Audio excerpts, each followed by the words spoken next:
Receba nossos vídeos pelo WhatsApp. Link do grupo fechado na descrição.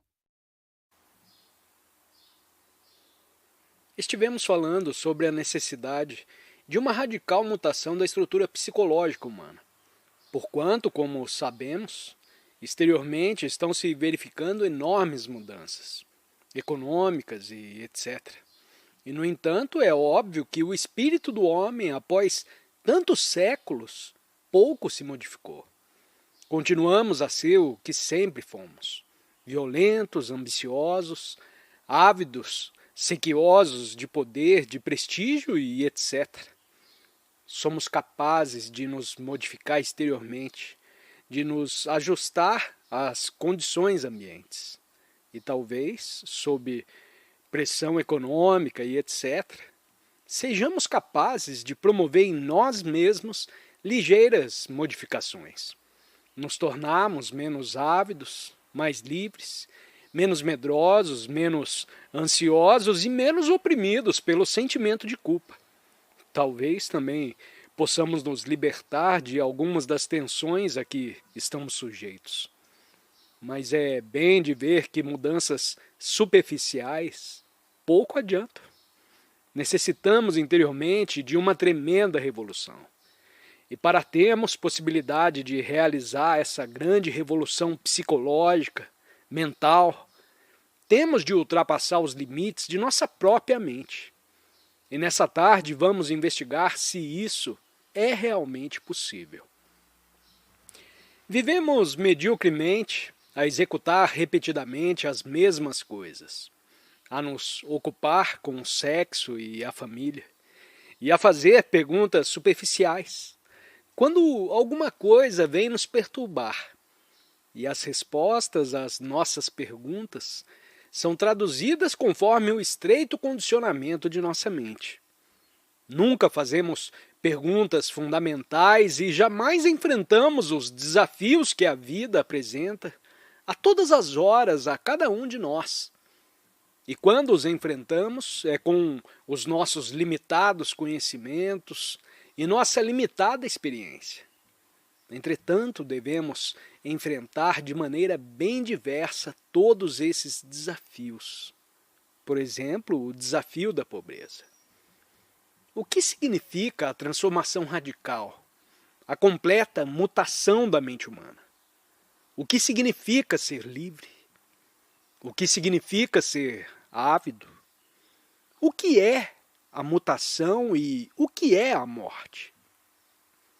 Eis os desafios com que nos estamos defrontando todos os dias e os quais respondemos, distraída ou indiferentemente, ou os deixamos sem resposta. Você teve nesse país aquele grande desafio que foi a guerra em nossas fronteiras, e a ele respondeu como os demais países do mundo. Desde 1945, tivemos 40 guerras. 40 guerras. E continuamos com a mesma mentalidade. Assim, o homem que vive há tantos milênios ainda não conseguiu resolver seus problemas. O imenso problema da pobreza, da guerra, da violência. O que significa ser livre se há Deus, se não há Deus? O que significa religião?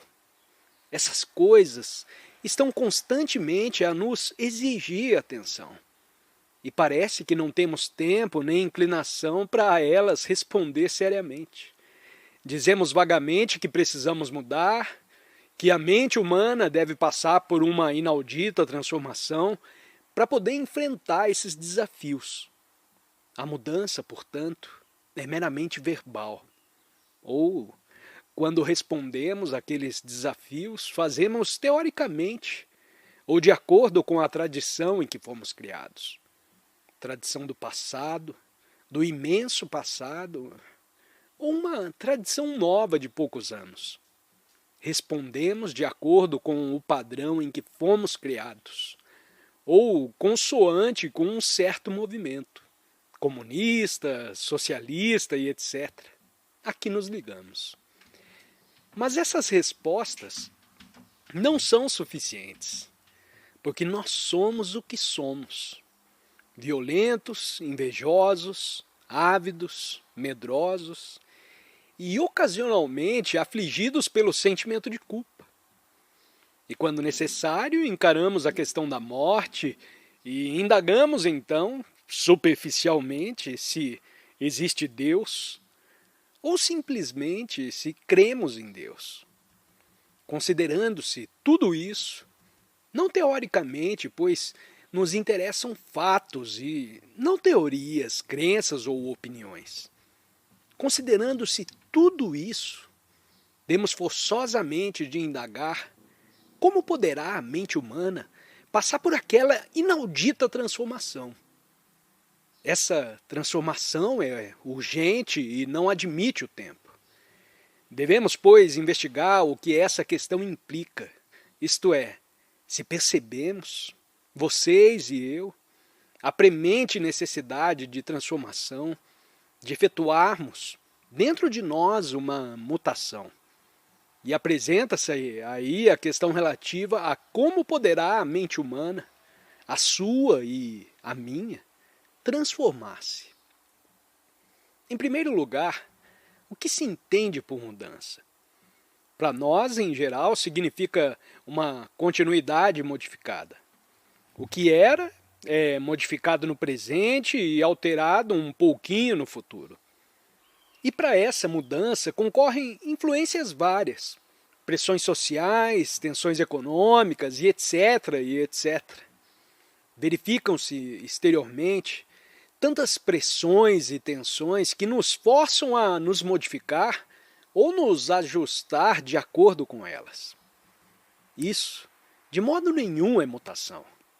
Quer dizer, pela propaganda, pelas influências ambientes, pelas condições econômicas, você pode ser forçado a se modificar um pouco. Em tal mudança há um motivo. Medo, desejo de uma vida melhor, desejo de mais conforto. Todos esses incentivos, por mais necessários que nos pareçam, não produzem a transformação radical. Deve isso ser compreendido com toda a clareza. O que nos impede de mudar? O que é que nos leva a fazer uma certa coisa voluntariamente? Se a causa é o medo, não há mudança nenhuma. Se há compulsão, também não há mudança. Portanto, temos de investigar como produzir a mutação da mente humana, sem nenhum motivo, nenhum desígnio, nenhum ideal como incentivo a efetuar a mudança, pois tudo isso admite o tempo.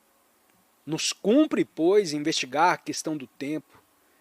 Não sei se isso de que estamos falando, uma matéria muito séria, interessa a todos, e se todos têm a profunda intenção de compreender esses problemas. Pois nossa vida é muito insignificante, muito superficial, vazia, uma série de repetições.